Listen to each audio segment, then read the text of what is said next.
दोस्तों इस समय इंटर और हाई स्कूल के पेपर चल रहे हैं और वहीं पर जब स्कूल के मतलब बच्चों के अगर वहां पर जहां पर सेंटर जाता है वहां पर सेटिंग हो जाती है पेपर कराने के लिए पुर्जी ले जाने के लिए और वहां पर नकल करने की व्यवस्था हो जाती है तो कितनी मजे की बात हो जाती है। जिन लोगों के नकल होते हैं उनके तो मजे ही मजे और परसेंटेज भी अच्छे आ जाते हैं। ऐसा ही मामला उत्तर प्रदेश के बस्ती जिले से निकल कर आ रहा जिस राम जनक चौधरी प्रिंसिपल होते हैं और उनका ही दामाद उनके स्कूल यानी कि जिस स्कूल में प्रिंसिपल थे जिस कॉलेज में प्रिंसिपल थे उसी कॉलेज में उनके दामाद का सेंटर चला आता है और सारे बच्चे वहां पर जाने से डर रहे होते हैं क्योंकि राम जनक चौधरी उस प्रिंसिपल जो रहते हैं बहुत ही कड़क मिजाज के रहते हैं और वो किसी को नकल नहीं करने देते। और लेकिन उनका जब उनके दामाद का वहां पर सेंटर जाता है तो उनके साथ यानी कि उनके दामाद के साथ वाले लड़के भी कहते हैं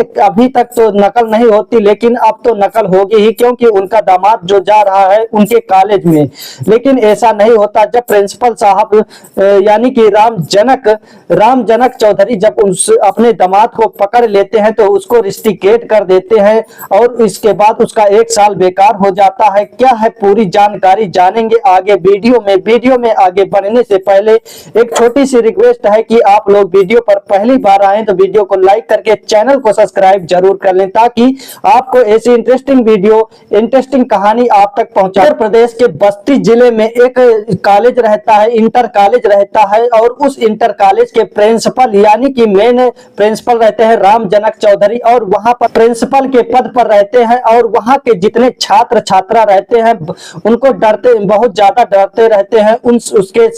यानी प्रिंसिपल साहब से बहुत ज्यादा घबराते रहते हैं। अगर उनके साथ कोई आ जाता उनके कमरे में बच्चों के कमरे में चले जाते थे प्रिंसिपल साहब तो बहुत ही कांपते थे बच्चे, उनसे डरते थे क्योंकि उनको किसी भी प्रकार का उनसे कोई गलती हो जाता है बच्चों से तो वो बहुत डांटते थे मारते थे। बोर्ड परीक्षा में जब वहां पर सेंटर उनके स्कूल में चला जाता था तो वहां पर किसी भी बच्चे को वहां मतलब किसी भी लड़के या हो या लड़कियां हो उनको नकल करने नहीं दिया जाता और कड़क मिजाज के थे तो ऐसा ही मामला चलता रहता है। और छात्र लोग कहते हैं कि उस स्कूल में मेरा सेंटर ना जाए लेकिन कुछ समय बाद उनकी बेटी का यानी कि राम जनक जो रहते हैं उनकी बेटी का एक लड़के से शादी तय हो जाती है और उसकी शादी होने के बाद क्योंकि लड़का भी पढ़ रहा होता है लड़की भी पढ़ रही होती है, लड़की जिसका नाम लक्ष्मी होता है और लड़के का नाम रवि होता है, रवि भी इंटर में पढ़ रहा होता है और जो लड़की रहती है लक्ष्मी वो 11 क्लास में पढ़ रही होती है, 11 क्लास में पढ़ रही होती है। रवि जो रहता है उसका सेंटर जो है 12वीं का बोर्ड का परीक्षा उस प्रिंसिपल यानी कि उसके ससुर के प्रिंसिपल जिसमें रहते हैं उसके ससुर जहां पर रहते हैं उसी कॉलेज में चला जाता है और उसके बाद सभी लड़के डर रहे होते हैं कि अगर वहां पर जाएगा सेंटर तो हम लोग आधे से ज्यादा लोग फेल हो जाएंगे। लेकिन जब सभी लोग जान जाते हैं कि रवि का परिचय हो गया, रवि के ससुर जी वहां प्रिंसिपल है राम जनक चौधरी और अब तो नकल करने से कोई रोक नहीं सकता, अब तो अब की बार जरूर उस कॉलेज में नकल होगी। लेकिन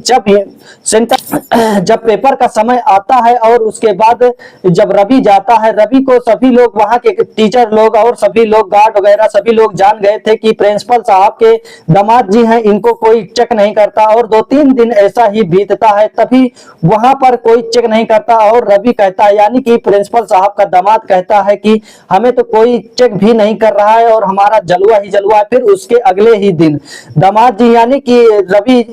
पूरा चिट्ठा चीर कर ले आते हैं, नकल की पुर्जी जो रहती है उसे चीर कर ले आते हैं, उन्हें कोई चेक करने वाला नहीं होता। वहां जब क्लास में बैठे रवि और उसके बाद अपना पोथी पत्र यानी कि जो चिट थी पुर्जी थी उसे निकाल कर लिखने लगे और उसके बाद वहां के जो टीचर थे वहां से मुंह मोड़ लेते हैं कि कोई बात नहीं, प्रिंसिपल साहब के दामाद जी हैं, अगर इनको कुछ किया तो प्रिंसिपल साहब गुस्सा हो जाएंगे, ऐसा वैसा सोचकर उनकी तरफ मुख नहीं करते, उन्हें नकल करने देते हैं। और उसके बाद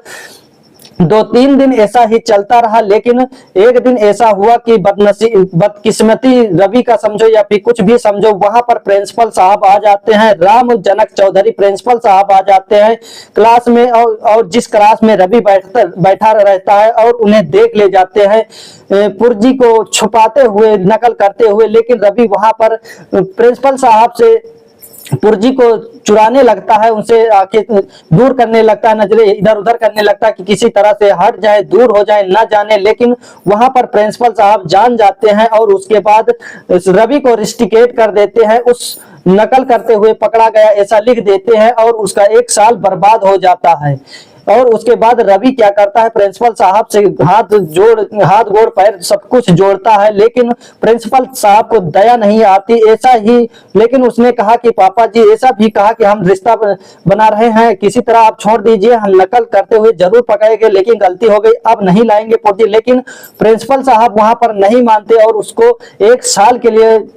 रिस्ट्रिकेट कर देते हैं। उस कॉपी पर लिख देते हैं कि नकल करता हुआ पकड़ा गया। और उसके बाद उसके जो रवि के घर वाले हैं वो सब भी गुस्सा हो जाते हैं कि उन्हें ऐसा नहीं करना चाहिए था। और जब प्रिंसिपल साहब घर आते हैं तब भी उसके पत्नी और छोटे भाई और उसके पिताजी भी गुस्सा होते हैं कि तुम्हें ऐसा नहीं करना चाहिए, रवि अब अपने घर का दामाद है, अगर कर रहा होता है तो उसे डांट देते, वहां पर ऐसा आपने उसे रिस्ट्रिकेट नहीं ना किया होता। लेकिन वहां पर जब सब कुछ माहौल बिगड़ रहा होता है तब रवि कहता है कि जब जान जाता है रवि की अब ये मानेंगे नहीं, तब रवि कहता है कि हम आपकी बेटी से शादी भी नहीं करेंगे, आपको जो करना है जो कर लीजिए। और उसके बाद प्रिंसिपल साहब जड़ देते हैं 2-3 राहपट रवि को और गुस्से में आकर घर चले आते हैं। रवि का 1 साल तो बर्बाद हो जाता है, लेकिन ऐसा कुछ दिन बीतता है और उसके बाद रवि फिर से दोबारा फार्म छाड़ता है और पढ़ाई करने में लग जाता है। जो इधर लक्ष्मी रहती है वो भी नाराज हो जाती है, गुस्सा हो जाती है खुद पर कि ऐसा नहीं करना चाहिए था पापा को। और उसके बाद लक्ष्मी जो रहती है वो आगे यानी 11 से 12 क्लास में चली जाती है और उधर रवि भी जब 1 क्लास पिछड़ जाता है और दोनों एक साथ होते हैं। फिर कुछ दिन समय बीतता है और उसके बाद दोनों यानी कि जो लक्ष्मी रहती है उसका तो स्थायी सेंटर रहता है और जो रवि रहता है उसका फिर से वही स्कूल में चला जाता है, जिस कॉलेज में राम जनक चौधरी रहते हैं प्रिंसिपल, उसी कॉलेज में चला जाता है। और इसके बाद वहां पर जब पेपर दे रहा होता है फिर से राम जनक चौधरी आते हैं, प्रिंसिपल साहब आते हैं कि फिर से दोबारा कोई गलती तो नहीं कर रहा है, कोई पेपर चिट तो नहीं लाया है, पुर्जी तो नहीं लाया। फिर से रवि को चेक करने लगते हैं और वहां के सभी लोगों को चेक करते हैं और लक्ष्मी को भी चेक करते हैं। लक्ष्मी बहुत ज्यादा डरती रहती है अपने पिता से कि क्यों ना कहीं हमें भी रिस्ट्रिकेट ना कर दें, क्योंकि इन पर कोई शक, एक सनकी टाइप पर प्रिंसिपल साहब थे कि किसी को छोड़ना नहीं, सबको एक नजर से देखते थे, किसी को अपना न पराया, किसी को नहीं, सबको एक नजर से देखते थे। और उसके बाद वहां पर पेपर होता है और जब लक्ष्मी और रवि मिलते हैं तो लक्ष्मी कहती है कि क्या तुम हमसे शादी नहीं करोगे, क्या तुम हमें नहीं ले जाओगे। तब रवि कहता है कि नहीं, हम अब कुछ भी नहीं कर सकते, अब घर वाले जो कहेंगे वही करेंगे। और उसके बाद यहाँ चले जाते हैं लोग। रोज इसी तरह पेपर होते समय जब पेपर कर कर बाहर निकलते हैं तो सभी लड़कों के पीछे आ जाते हैं, दोनों 4 बातें करते हैं, उसके बाद चले जाते हैं। लेकिन ऐसा करते करते जब उनका पेपर पूरा फाइनल हो जाता है, रिजल्ट भी आ जाता है, अच्छे डिवीजन से फर्स्ट डिवीजन से पास हो जाते हैं, 70 से 80% दोनों के परसेंटेज थे। लेकिन उसके बाद कुछ दिनों रवि जो रहता है वो स्नातक यानी कि ग्रेजुएशन करने लगता है, इधर लक्ष्मी जो रहती है वो अध्यापक की कोर्स करने लगता है कि टीचरिंग लाइन में चली जाती है। कुछ दिन बीतते हैं तभी रवि का आर्मी में सिलेक्शन हो जाता है, उसका सिलेक्शन हो जाता है। तो इधर जो रवि के घर वाले रहते हैं रवि के लिए एक बहू लाने के लिए, पत्नी लाने के लिए उसे घर में आने लगते हैं। और उसके बाद रवि से बताया जाता है तो रवि कहता है हम किसी से शादी नहीं करेंगे और लक्ष्मी से ही शादी करेंगे। ऐसा ही जब हद हो जाती है उसके परिवार में कि रवि उसी से शादी करेगा और किसी से बोलते हैं उसके परिवार वाले कि अच्छे अच्छे रिश्ते आ रहे हैं, आपको ऐसा नहीं करना चाहिए, उससे नहीं करना चाहिए। लेकिन उसके जिद के आगे परिवार वाले, घर वाले, उसके मम्मी पापा सभी लोग परेशान हो जाते हैं, हार जाते हैं। तो एक दिन रवि उसके लक्ष्मी के घर रवि के परिवार वाले पहुंचते हैं रिश्ता लेकर। तब वहां के प्रिंसिपल साहब जो राम जनक चौधरी रहते हैं वो खुश हो जाते हैं, उनके घर वाले, मम्मी पापा, पूरे परिवार, लक्ष्मी भी खुश हो जाती है। उन दोनों का शादी विवाह हो जाता है और अच्छा परिवार हो जाता है। और वहां यहाँ तक कि लक्ष्मी जो रहती है टीचरिंग की तैयारी कर रही होती है और जिस कॉलेज में राम जनक चौधरी प्रिंसिपल थे उसी कॉलेज में टीचर की नौकरी पा जाती है। और इधर आर्मी में रवि जो रहता है है वो आर्मी में चला जाता है, इनका जीवन यापन होने लगता है, अच्छे से अपना जीवन यापन करने लगते हैं। और राम जनक के बारे में आप लोग क्या कहना चाहते हैं? प्रिंसिपल साहब के बारे में क्या कहना चाहते हैं कि अपने दामाद को भी नहीं छोड़ा, आप लोग क्या कहना चाहते हैं? और रवि जो है उसने लक्ष्मी से शादी करके अच्छा किया या गलत किया, कमेंट में अपनी राय जरूर बताइए।